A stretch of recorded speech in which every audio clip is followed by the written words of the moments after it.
দেখে অদূরে আওয়াজ হচ্ছে।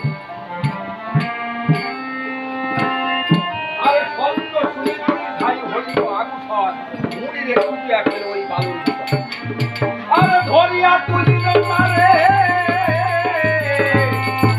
ভাই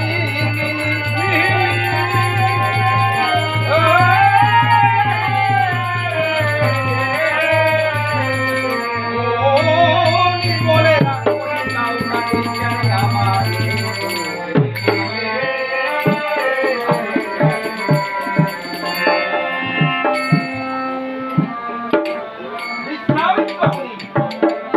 যখন রামচন্দ্র ঠাকুর বিশ্বামিত্র মন্দির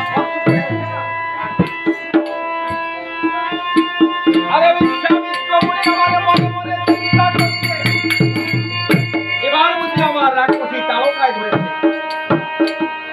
এই বলে বিশ্বামিত্র মুনি দয়াল রামচন্দ্র বলছে, মুনি ঠাকুর আমরা তারকা নই, আমরা রাম ও লক্ষ্মণ। তাহলে তারকা রাক্ষসী তারকাকে আমরা নিধন করেছি।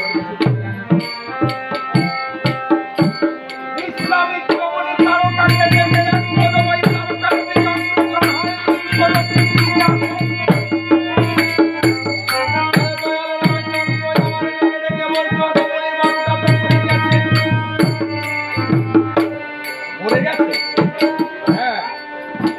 তাহলে এবার আমি ওকে যোগ্য শান্তি দান করব। এই বলে বিশ্বামিত্র করছে এক বুঝে ওই তারকার নিকটে গিয়ে ওই দিকে ধীরে করে পুরো পদার্থ আছে। দয়াল রামচন্দ্র বলছে, পরিবার এটা কি হচ্ছে? ওরাকে মারছেন কেন? তাই বিশ্বামিত্র আমার দেখে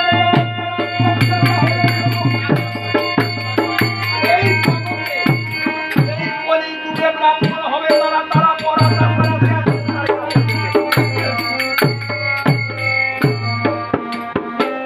এবার আমার সিদ্ধাশ্রমে যাত্রা করি। ঠাকুর লক্ষ্মণ দয়াল রামচন্দ্র ধীরে ধীরে সিদ্ধাশ্রমে দিকে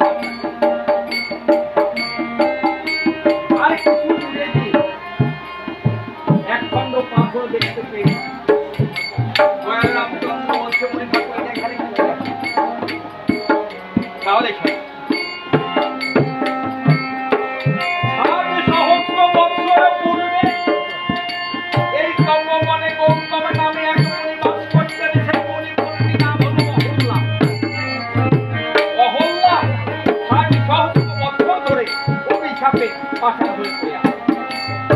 এবার যদি তুমি কৃপা করে তোমার পদধূলি ওই পাথরে নাম, তাহলে অহল্যা আমার দয়াল রামচন্দ্র আমার মনে মনে চিন্তা করে যে অহল্যা আমি কেমন করে?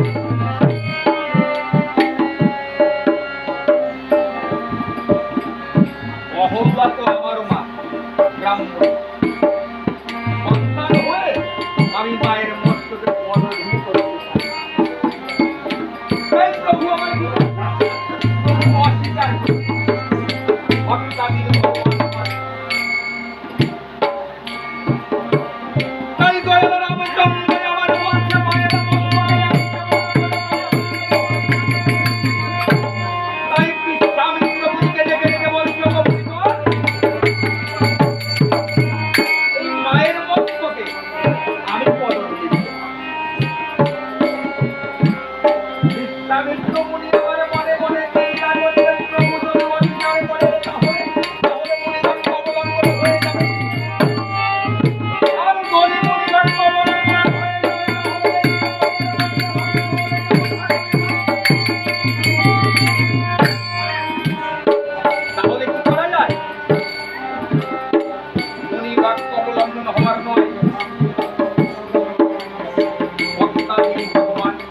দক্ষিণ করে কীর্তন করা এ তো ভাগ্যের কথা।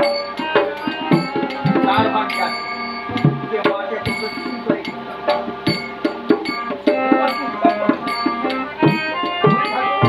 তাহলে আমরা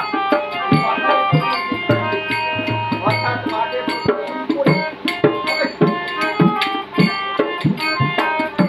তাই দয়ালু রামচন্দ্র কি করেছে? মহল্লা পড়ে আছে পাথারের মুখে